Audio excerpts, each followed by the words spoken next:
that my test might be thrown out. But so you don't know for sure if you have immunities or not either, because stupidest thing. That sucks. Yeah, so sorry, Alejandro, you asked earlier. I'm like at 98%. Every once in a while I still got a cough. Chest pain kind of come and goes. Hey guys, I'm gonna mute all you because the system accidentally started streaming. Oh. So I'm muting everybody, but you can use the chat room to chat. What's up, Shane? Hi. How do you go to the chat room? I forget. There's a little.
Hello, hello, hello. It's IntelleXual University. I'm your host, David Dawson.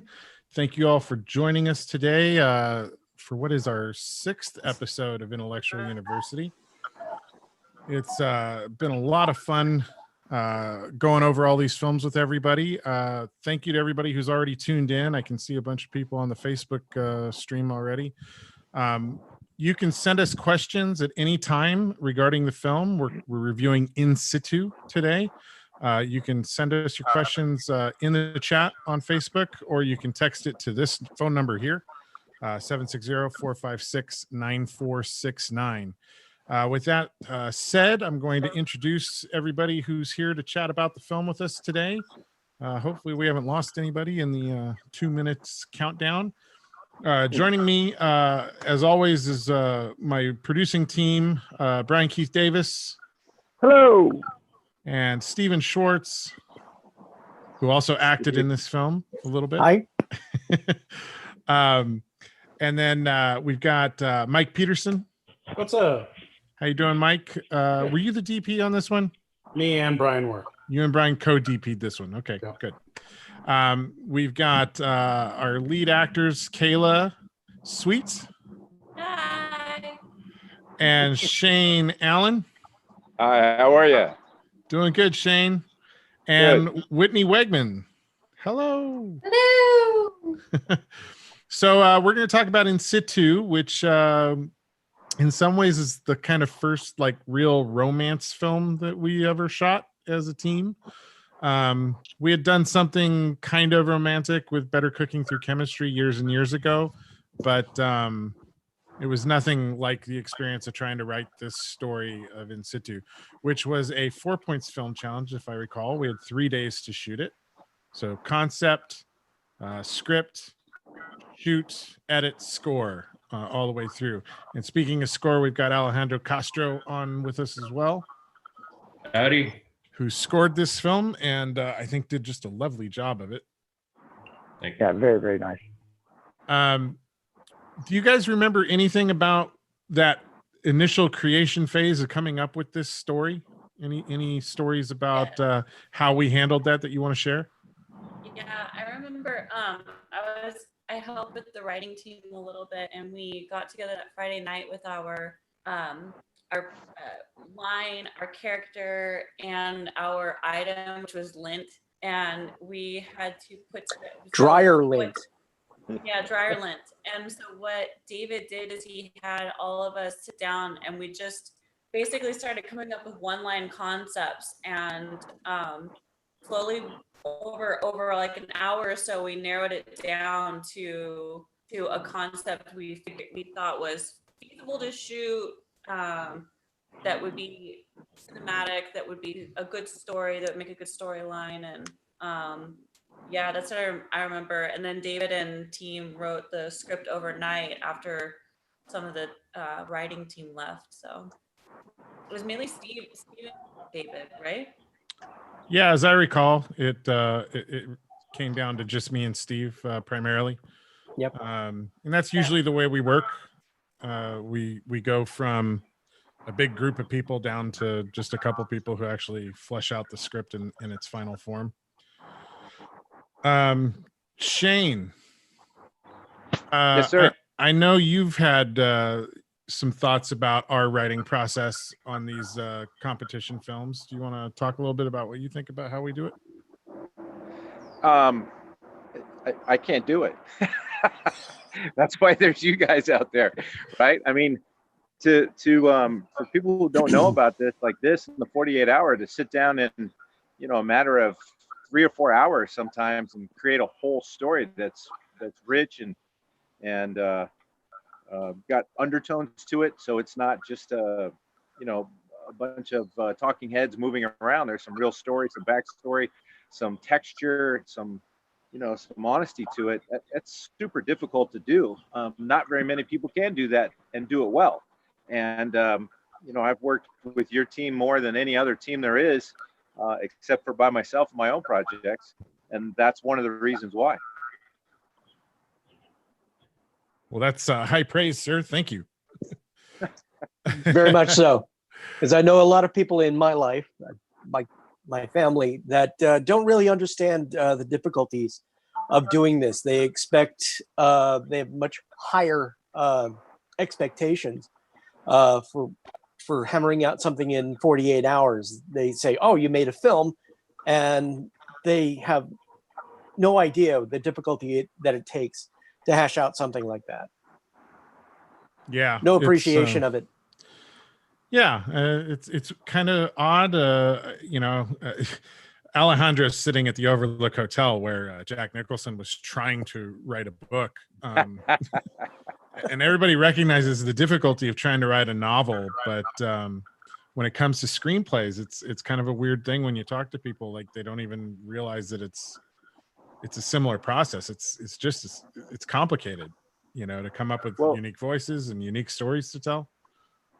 Well, and David, as I always say, I mean, everything is predicated on a good story. As an actor, as a director, as a cinematographer, I mean, and as a musician, as a composer like Alejandro, if you don't have a good story, there's no foundation for it. So, it sounds crass, but like I always say, if you don't have a good story, I don't care how good a cinematographer you have, how good the actors are, how good the editor is, how good the composer is, you just polished a turd.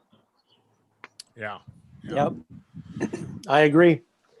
And hopefully people agree that we did a decent job with the story. So with that said, why don't we watch it, and we can chat about it while we're watching it together.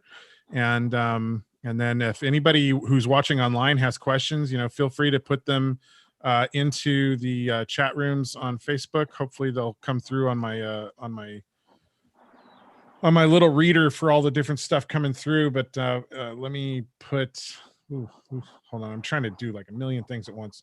Let me put mine on a spotlight here. So if you'd like, you can also text your questions to 760-456-9469.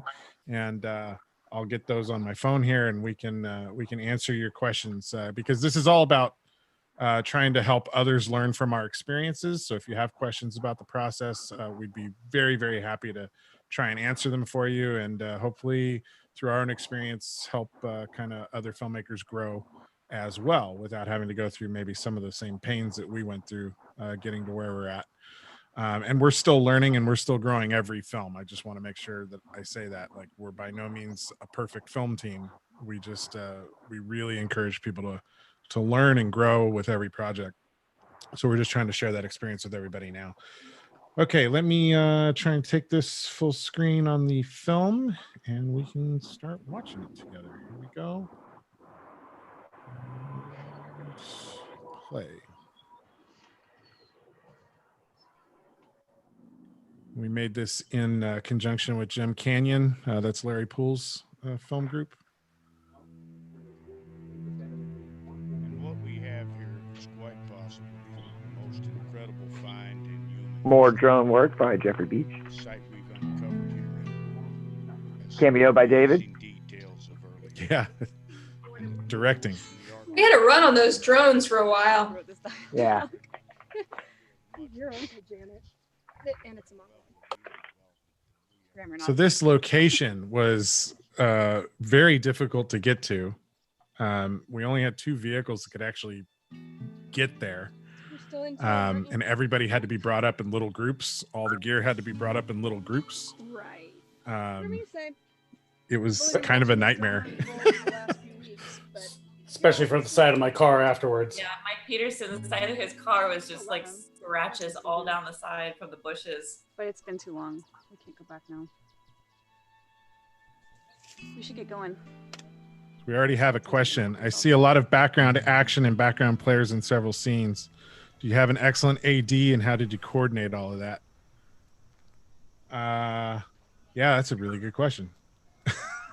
I don't remember if we had an AD on this one. Yeah, film. I forget her name. There she goes. We'll see it in the credits, I'm sure.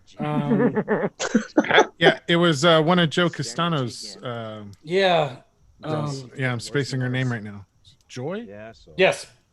Yeah, it was an AD, but it was also this place here where Shane and Tony are having the conversation around the fire. That was kind of our base camp. Wait, David, is this Joy who just got done doing Kung Fu Ghost? No. Okay. She left you. So we had this base camp area, but the location where the dig is on the other side of the mountain crest. Up and over. And so we coordinated what we were doing with people here before taking them out. But I mean, everybody was kind of there to do the same thing, so it wasn't hard to coordinate the background actors, really. I mean, everything here's, completely choreographed. We walked through what everybody's doing. I have a question. So whose idea was it for the Jurassic Park references? We got the engine logo here, and then I noticed you guys used the Jurassic Park font at the end. I think that was me. Was it? Okay. I just really enjoyed the idea of making all those references. And I And think Shane's outfit was super Jurassic Parky. I'm the only one not in plaid. Goldberg. I remember Larry Poole just loved that whole shot of Steve. Sure you're okay with that? Sweating. That was about 10 minutes. I was going, do this. No, not now. Do this. No, not do this. And Larry was just pissing himself. I remember I poured water on your shirt and then I just started rubbing dirt all over you. Yes. Yeah. I always said you had a can-do attitude. Can-do attitude. There's a lot of lines of dialogue, specifically from Shane and Larry in this film, that are like ripped straight out of what things my dad used to say. What do you mean, what? I saw you today. In a lot of ways, this film's just a big tribute film to my father. That woman's getting all up in your head again, just like before. And I hate seeing you fall for shit. Want to talk about the difficulties of lighting these scenes at night, Brian and Mike? So what do you want me to do? Well, this was our first time using the pocket cinemas, the black magics. So we all kind of one of the first generations. We knew they kind of had low light issues, but we used the fire as a lot of ambient light. We used light with blue gels over it to simulate moonlight a lot. It was a lot of light that we had to use. And we were also out on this mountain, so we didn't have a lot of power. So we were powering everything through an inverter off of the Prius, right? Steve's Prius. Yeah, off of my car, and we'd have to stop shooting every once in a while because the engine would start. And you still haven't told him that you're in love with him. Yeah, for some reason I had a gig or something. I wasn't there that night. I took basically the first half of the shoot, and then you took over the second half. Yeah. I remember someone had a solar panel for charging, I guess, batteries and phones and stuff. Mm-hmm. Yeah, it was a little portable. Was that Freeman? Probably. Yep. Incredible. Come on, you're not going to miss. I forgot your sister was in this. Yeah. She's in the background too.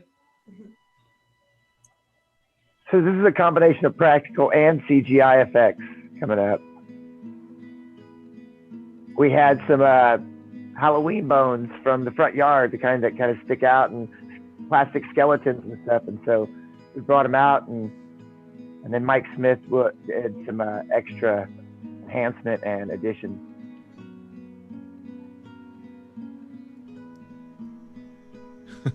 Mike Tao says, no Hollywood quiet Prius. No, every time the battery ran low, the engine would kick on to charge it back up. I really messed up. Yeah, here you have that blue light on Kayla and the top of Larry's hat that we attached to the top of the RV. I did the best I could after your parents died. Love Larry in this scene and Kayla. I wouldn't. It's such a beautiful little scene. This whole scene, guys, is almost word for word one of the final like heart-to-heart conversations I ever had with my dad before he passed away. Like just like two weeks before he died. Yeah, maybe. I still didn't give you two parents. I love Larry in this scene. The intensity in his eyes looking at Kayla is just fantastic. I remember one of the tough parts about this writing this scene was the fact that we were fat with script.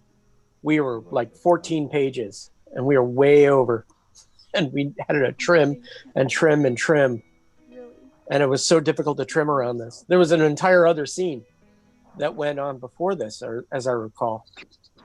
Take it from me, baby. Yeah, but that's part of that's part of the process, right? It's like you trim it down until you end up with like the best stuff is what's left behind. Right. Mike Tao says you guys have guts shooting this low light with a first gen black magic camera. Yeah, it was tough. We went into it knowing that too. But Freeman, I think it was Freeman's idea. He was like, no, I've used this a lot, and he helped us with it. Darling. Yeah. Life's worth living. This stuff turns out good. Having somebody to share it with makes it richer. Can only imagine what this. Imagine shooting it now with my I Pocket was 4K. just gonna say that. It'd be amazing. Did you guys ever consider adding that other scene that we shot back in? No, because in the end, it just didn't fit the overall piece. I still have trouble getting my fire And then started. this scene's lovely That's too. both The working work out between the time. Shane and Kayla here, I'm surprised you haven't blown us a high in the moments where they're not the one talking, is phenomenal. You should share your secrets then. So much of their backstory and everything plays across their faces in the moments that they're not the one talking, and I love it. Fire starter on the planet. And there's the required prop. Yeah, dryer lint. Dryer lint.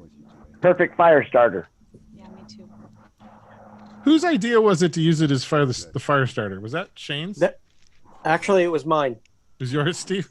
Yeah, because I looked it up and say uses of dryer lint, and it said fire starters. I went, okay, cool. That was brilliant.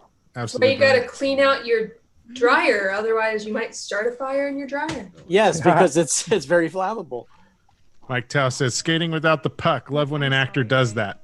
So, yeah, it's fantastic. And just even looking at Kayla in the profile here while Shane's talking, the like regret and Things have gotten so real between us.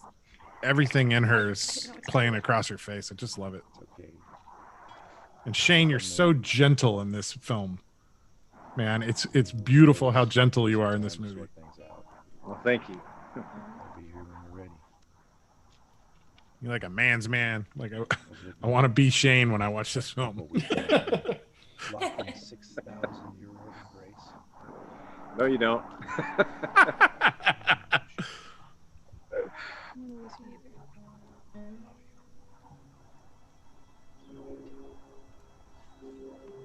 And this has the unique situation of only being the second time I've ever written characters kissing each other in one of my movies.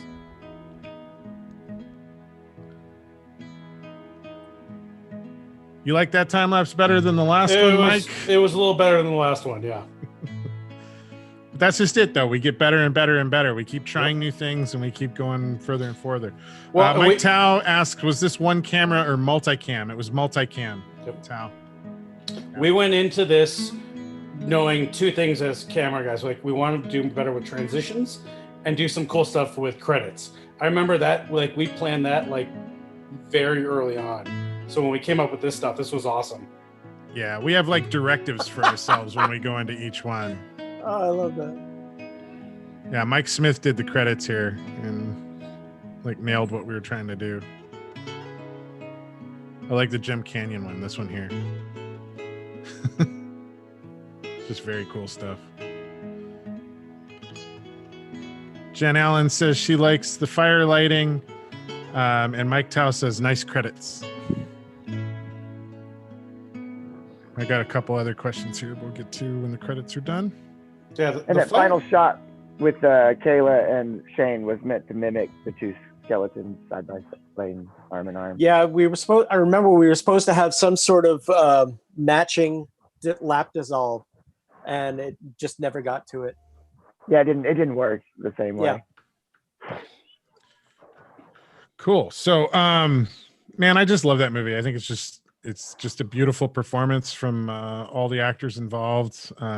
Brian and Mike, you know, I think you guys nailed the lighting and the cinematography on it. And I just remember it being a very enjoyable experience all the way around.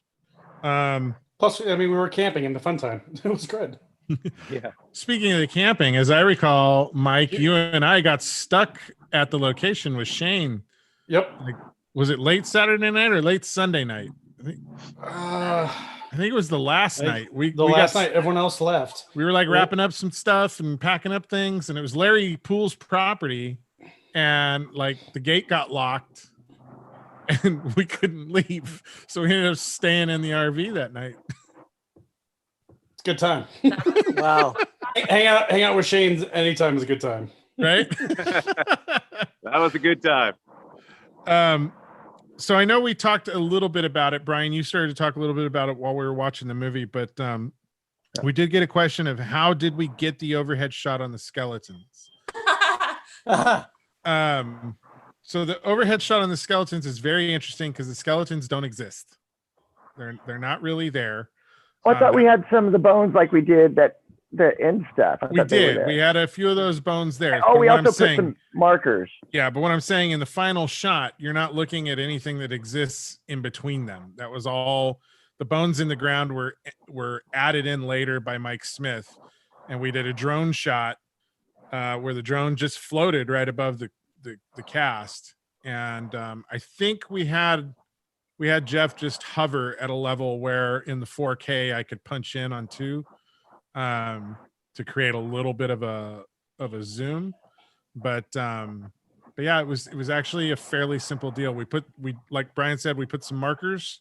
I think it was green gaff tape, little spot markers for tracking, for Mike Smith to track it, and the bones were kind of laid in the dirt as a guideline and something for the actors to look at. But then he completely replaced everything that was in the middle of all those people in post, and it looks fantastic. So impressed with the work that Mike Smith does in a weekend. Very much so. I was hoping he'd be on here while we were chatting today, but you know, life happens and he had to do some other things. He might join us before we're done, when all is said and done. Jen Allen says, muddy sets, adventures in off-roading, and muddy, dirty everything. So much fun. Yes. As I recall, too, this movie is what ended up scratching all the paint on Mark's SUV. Yep, big time. We have another question. Why are Tony and Shane up there doing karate or jujitsu or whatever? Shane, I'm going to let you answer that because I think that was kind of your idea. Well, didn't we get martial arts was part of our deal? Yes. Yeah, that was we had romance or martial arts, and we always try to add in a hint of the one we don't pick into what we do.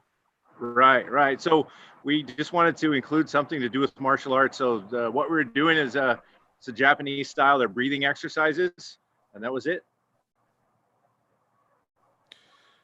Now, you and Tony, did you guys both do that stuff before, or was that primarily you and you?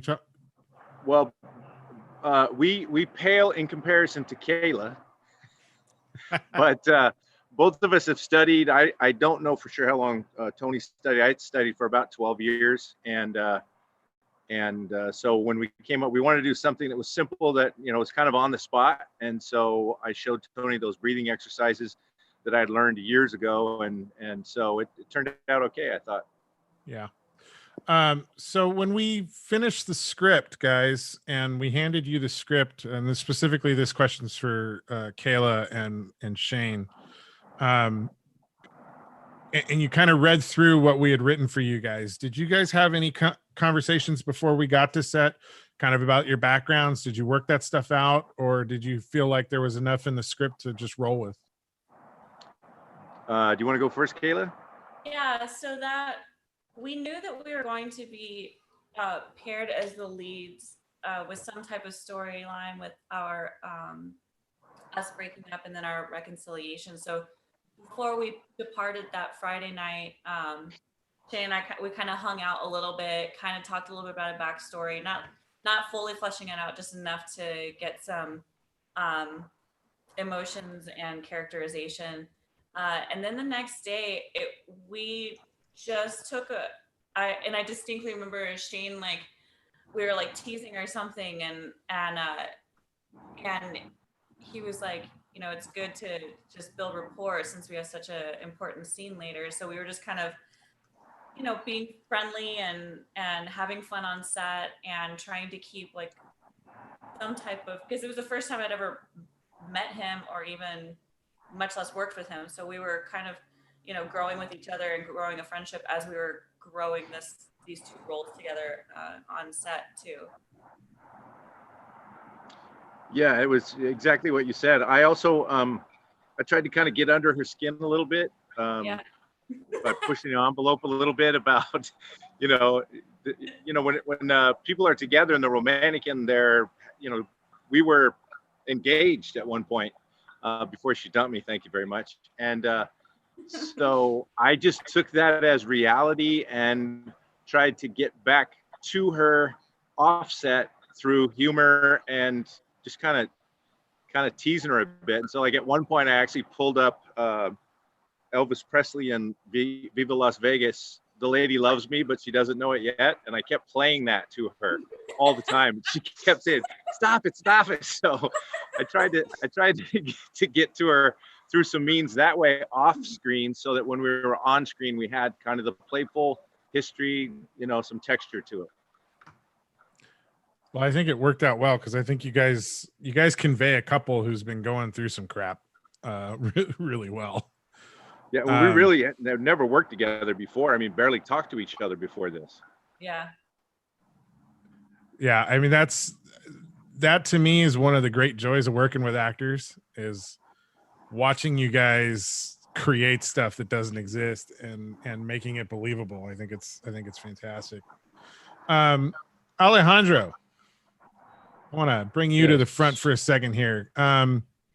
What is your recollection of what working on this was like? Because you didn't really, you weren't with us for the process. You just kind of were getting scenes, as I recall, and then you were scoring remotely and getting notes and feedback from me as we went along. Yeah, I remember I think the first thing I got was a script. And after reading that, I kind of had just kind of a notion that I wanted to probably do something a little kind of, I don't want to say cowboyish, but somewhat like that. I drew inspiration from a little bit from Gustavo Santaolalla, who is a composer. He's done, you probably know him best from doing Brokeback Mountain, Babel.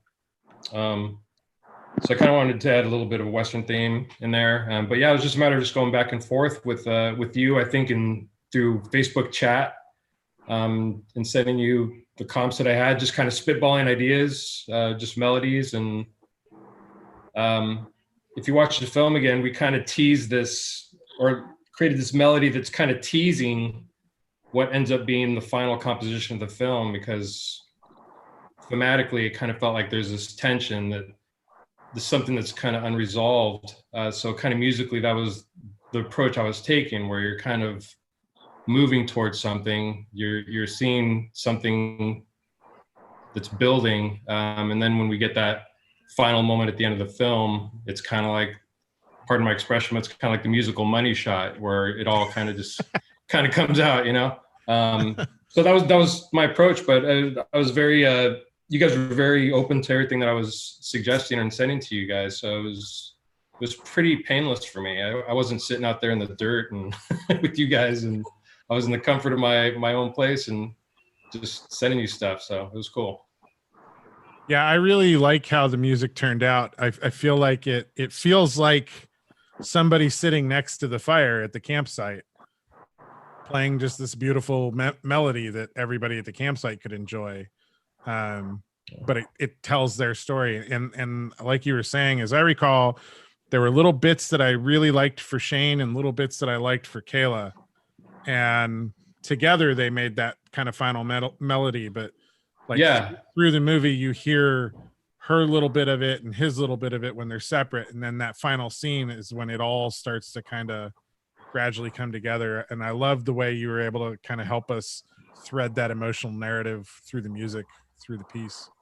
Yeah, that's right. You're absolutely right about that was one of the directions you gave me, was kind of have different melodies for both of them. And then we also addressed Larry's character, the uncle, which is basically the same music, but just kind of like on this drunken solo or saloon piano, it's kind of this old cowboy, which is basically tied into, the same theme musically. So, but yeah, that was cool. So we got a question from Jen Allen. She wants to know if Steven enjoys getting dirty for comic relief. You're going to have to unmute yourself, Steve. Okay. Yeah, why not? Your mom asked me a couple of films back, because it's notoriously you guys do something to me where I have to do something embarrassing or just and she asked, why do you do it? And my answer always is they asked me. And they don't say please, they just say this is what you're doing. Now, Like I remember one film that we did a few years back where I had to play Cupid, and it was a phone call that I got while I was driving down to your place, and saying, "Steve, you're going to be in a diaper." Now, in all fairness, you had a sash. You did have a sash as well. Oh yes, well, yeah, that made up for the fact that I was practically naked. I had a sash, and you had a cigar. And a cigar. I demanded the cigar to add to that. I remember. Okay, we're gonna put dirt on your shirt. Okay, so I forget who's putting the dirt on you. That was David. So I figured That David. was David. It starts here, just like a little bit, and then all of a sudden, bam! Yeah, I don't have that shirt anymore. That one, no amount of washing got that dirt out. But Mike Tao says, "Nice job leaning into the pitch, Stephen."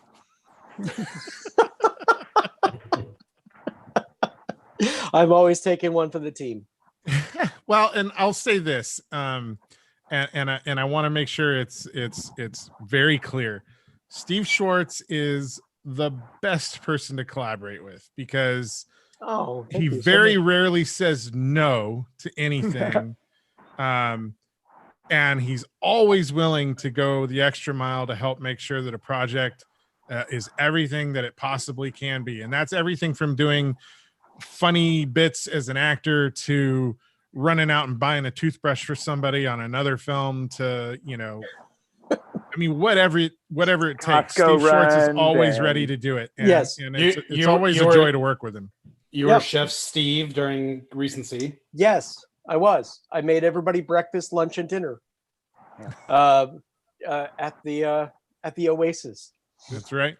That's right. And I remembered I gave it my all in this film to the point where I don't think it was Jen Allen who looked at me and said, "You need to go home right now." And it was part of the fact is that wonderful, that beautifully lit romantic scene by the fire kept getting interrupted by the fact that I was sitting in my car snoring. It wasn't that the scene was boring. It was just that it was like 3 or 4 o'clock in the morning and I couldn't stay awake anymore. And I kept nodding off. And what the sound guy kept saying, "I'm picking something up. I don't know what this is. What is this?" And then Dave, you figured it out that it was me snoring. Oh, it didn't take me any time to figure that out. I was your roommate for too long. You just said, yes. You said, "Oh, that's Steve snoring." It's definitely. And granted, I was about 10, 15 feet away from that scene. And most of my inside a car. And in my car. So but it is the still of the night, and yeah, we were out in the middle of nowhere, so it was real easy for it to be like the thing. Jen Helen says, "Yep, go home, Steven." And I fell asleep. She poured me in the car. To be fair, Shane had to deal with Mike Peterson and I snoring in the RV after you left. So this is pre-CPAPs, yeah. Mm-hmm. Thing is, I use a CPAP, and my CPAP was at your place, and that's where Jen drove me, and I passed out on the couch for the rest of the night. So. Jordan Jacobo says, "Stephen Schwartz, funny guy." Thank you, Jordan. Your check is in the mail. One of the things that I like too in the film is that the way the bones were situated of the couple that was dug up, and I don't know that everybody catches this necessarily. They're in the exact same position that Kayla and Shane's character are in the final shot when they're sleeping together in the tent, peacefully resting together. That was part of the story. That was scripted that way. It's also based on a famous couple. I think it was like either Pompeii or but there was a bones and a couple had been found together in almost that same position. Yes, there is. That's what we based it on. Yeah. Yeah, I remember the story situation for this where we were pitching ideas out, and we had some martial arts ideas; those went certain directions. We had some romance ideas; those went certain directions. And I remember, sorry, Jordan Jacoba just writes, "Kudos to Mike Peterson and his sexy Ian Malcolm pose." But I remember. Toying with the idea of the martial arts and toying with the idea of a romance. And I wanted us to go the romantic film route because I'd never really written that before. And that really appealed to me. And we started going through all these ideas of where we could go. I'm not even sure how we ended up. I think Shane, you're the one who brought up that image of the couple that were dug up in that pose together. Yeah, as I recall, I want to say it was like 3,000 years. When they discovered it was bones from 3,000 years ago, and they were locked in an embrace, and it was, it was just a moving photo, And then knowing what the story was, nobody knew exactly what the story was, but knowing that those bones were found embracing each other after 3,000 years or 6,000 years, I can't remember what it is, but it was just a beautiful shot. Yeah, and once we all saw that in the writing room, I think that's when it just kind of like all the peripheral ideas just kind of went away, and we were able to kind of focus in on this one story idea, and it was completely based on the impulse that was created from seeing that one image, which I think is kind of cool. How did the archaeology come in? That was me. We were talking about because it was I believe it was a scientist was our character. And so we were going through all the various, we're like, okay, what kind of scientist could we use? And we had those bones, those Halloween bones. And I was like, what about an archaeologist? And that's when Shane brought up the embracing bones. And then that's where the romance came from. And I was like, well, what if we had like, they're digging up their past and they're digging up these bones, and as this couple is digging through all the fray, they discover something beautiful. It might be broken down and almost decrepit looking at this point. It's something that they're digging it back up and bringing something back to life and revisiting a story that was a part of their past, which is why David wanted the image at the very end of the film to match the image of when they dug up the bones. It should have been the same, almost superimposed on each other, to symbolize that relationship being unearthed. Right. In other words. Oh, that's cool. And I remember that shot being very, very difficult to get in the tent. Mike, I think you were just about to talk about it. Yeah. Well, the idea was, again, we were going to dissolve from one to the bones, but like there's only so much you can do in a 2-person tent. Well, so then there's the what you don't see in that shot are all the other people standing around them sleeping, just like at the bones, and so it just didn't work. No, what you don't see is that Shane and I are laying on like these like slippery sleeping bags, and Shane's a little bit bigger than I am, and what would happen? And we're kind of like on a downhill slope, and so what would happen is we would be sliding. That's right. After each shot, and so we would have to like readjust and kind of wait there and like hold and try to hold ourselves as best we could, but still look like we're sleeping as we're like sliding down the hill in the tent with a camera like this far away from our heads, like right above us. I had the camera all the way to the top of the tent, and that's as far as I can go. Remember, we're supposed to be laying there like all sleeping, and remember the camera every time the crane would go. That's right, because we got that little tilt from across your guys' body, and every time it did it, it creaked.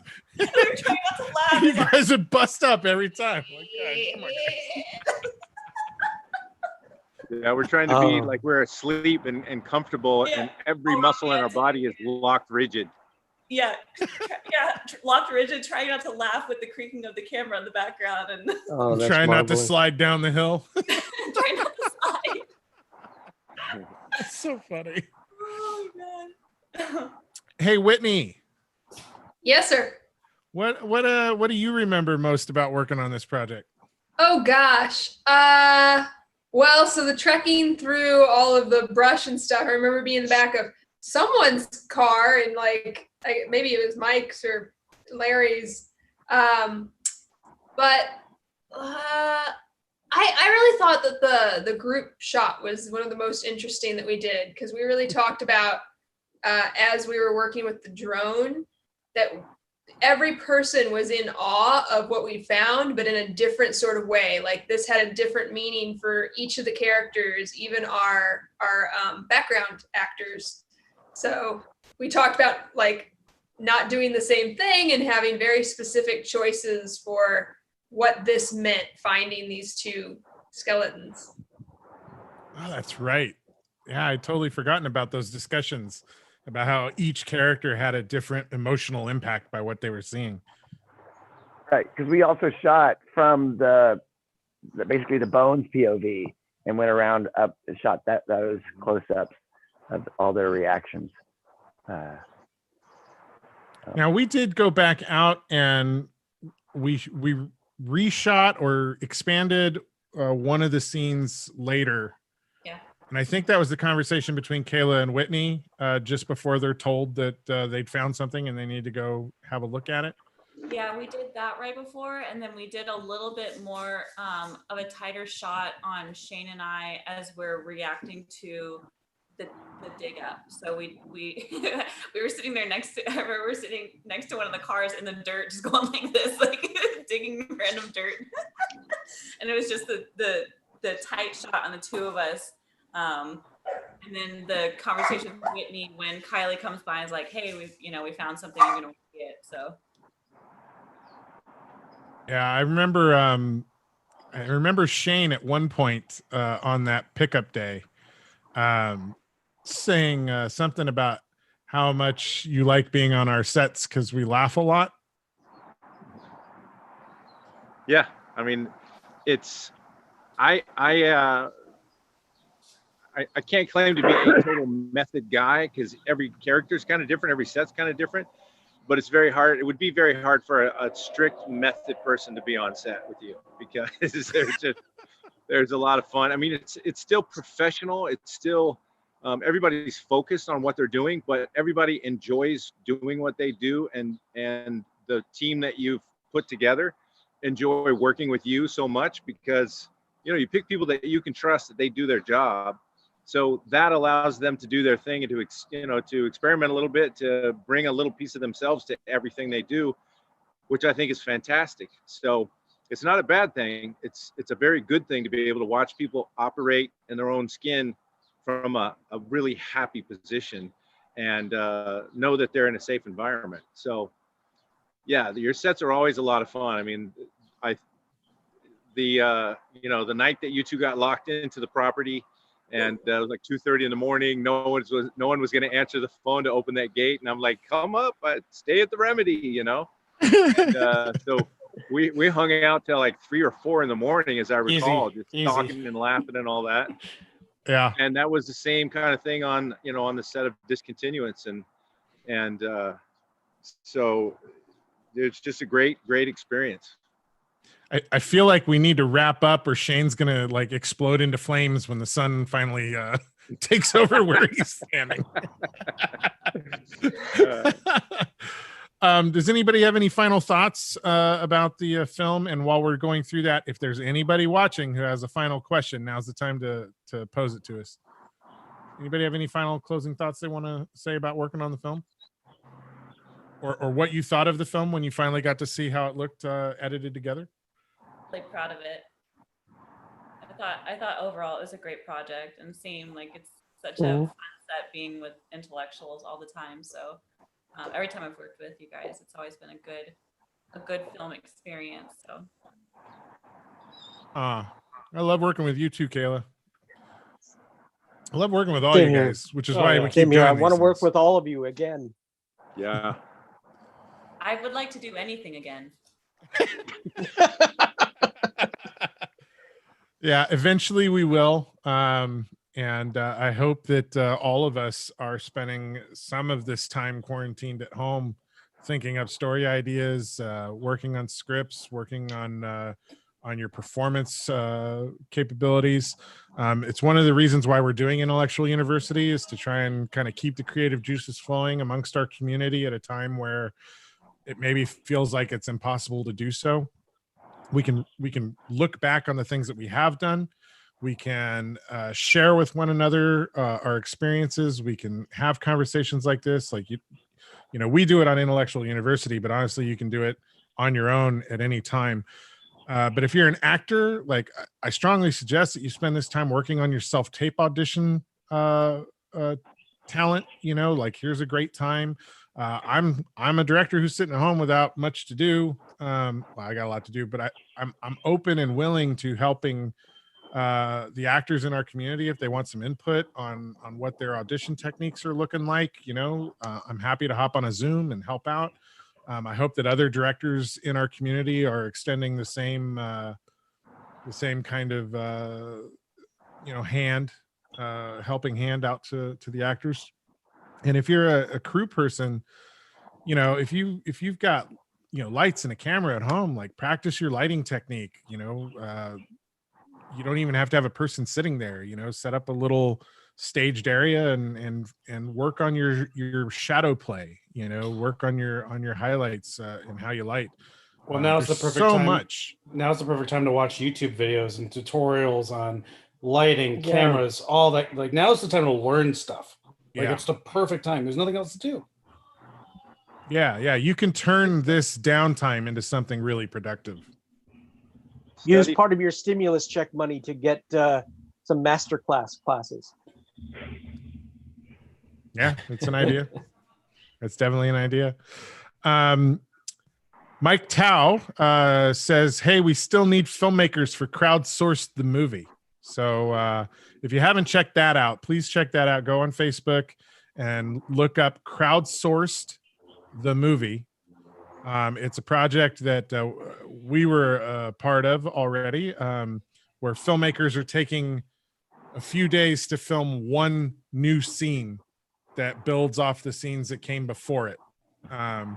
And you shoot it at home, you write it yourself. There's not a preset script.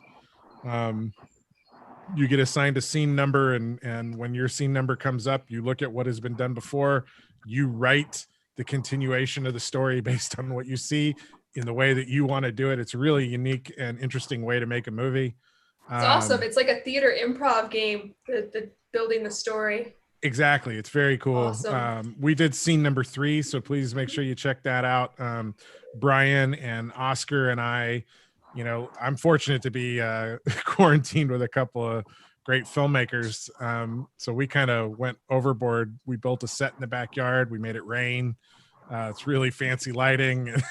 I get to hold a samurai sword for crying out loud. We got a dolly and a crane and but it's a great project, and it's a wonderful way to kind of keep your creative juices flowing and be part of something that eventually they'll all get stitched together into kind of one final film, which will be really neat to see when it's all done together. And if anybody else needs to use Callie the AI, I am the voiceover talent for that. So you can hit me up at whitney.wegman@yahoo.com. I'm in 3 scenes so far as the AI voice. that's awesome. Any advice from you guys? You know, any additional advice for our quarantine friends at home on how to get through this and stay sane? I've got one. It might be small to some people. To me, it was a huge deal. My son turned me on to it. If you've ever heard of Criterion Collection, it's a group of, you know, it's a company that puts out DVDs where, you know, they go behind the scenes and lots of interviews, and you really get to understand what the circumstances were around and behind the camera while, you know, the film was being shot. And they now stream all of those. I think he pays like $4 or $5 a month. It's like nothing. But these are 55 Akira Kurosawa films, all of Andrei Tarkovsky's films, Fellini's films. I mean, on and on and on and on. And so in my house, I've got 2 of my 3 sons home. The youngest is in film school. The middle one who's home with us is a writer and a poet. So almost every night we watch a different film and just study, you know, storylines, story points, you know, the difference between how Akira Kurosawa uses, you you know, instead of a 3-act technique. Sometimes he'll even introduce a no, you know, theater, which is 2 acts. Lighting, use of the camera movement. I mean, everything. They have a whole section on noir and Japanese noir, European noir. I mean, you could go, if you're, and you can tell I'm kind of jazzed about this thing, but if you're like me, this is just like, you know, this is candy to a sugar addict. I've got a lot of Criterion Collection DVDs. Yeah, and now you can just pull up whatever you want. You know, they stream it, so it's a great tool. I mean, you're studying the best that have ever made films, and they're at your fingertips. Yep. That's awesome. Anybody else? I have advice for folks, at least from my perspective. Go for it. Well, so I agree with David. Like, I think we should be productive, but I think it's important that you listen to yourself, because even though, you know, a lot of times we are like, okay, this is normal, we're going to figure out how to make it. This is a stressful situation, so don't be too hard on yourself. Being productive doesn't necessarily mean that you're like, you know, every day beating the bushes for your acting work. Maybe it's literally getting up and saying, today I'm going to go outside and sketch a bird, or, you know, I'm going to learn how to bake something today. Just follow your whims right now. I think this is a good time to fill the creative well in lots of different ways. That's good advice. Yeah, and That's great advice. We should stay big in this moment, not small. Yeah, and it is important, as Whitney was saying, to like to pay attention to your own mental well-being too. You know, if there's a day to relax, take a day to relax. You know, normally we have a work week, and then we have a couple days where we mandatorily command ourselves to take some time. It's easy to forget to do that when you're at home 7 days a week. So make sure you're giving yourself a little bit of structure. Every few days, take a day off from doing stuff. You know? Right. Allow yourself just to recoup. Practice breathing, centering yourself, meditate. There's a great app on that's available for just breathing and relaxing. For those of you who know me, I'm the first person to freak out or panic and get stressed out. What? And me? Never. And it's been a learning experience. I mean, having to, you know, I'm constantly looking at my bank account, you know, watching it just shrink and go away, and calling all my creditors and saying, hey, COVID-19 can't pay the bill, sorry. And they're willing to work. So it's just try to be as stress-free as possible. Yeah. And we'll relax. get through this. Yeah. Yeah. I'm doing a lot of like the mundane stuff that like you've put off forever. Like I just deleted 50,000 emails.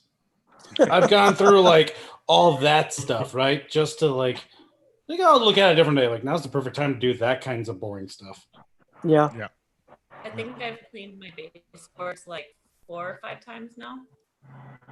Cleaned your what? Baseboards. Oh, okay. Like, cleaning every inch of the baseboards. Excellent. I tricked Sean into thinking that scrubbing the shower was a game, and nice.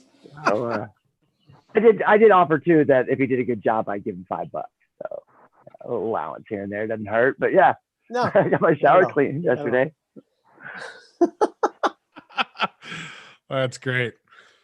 Well, guys, it's wonderful chatting with you today. We had a lot of questions and comments from the peanut gallery today. Let me see if I missed anything. Doesn't look like it. I think I got everything asked. If I did miss it, I'm very, very sorry. Guys, it's lovely to see you. I'm happy that we have this shared experience with one another, because it's, for me, a very special film. And, you know, be safe, stay strong, and eventually we're going to be creating together again. And I look forward to that day.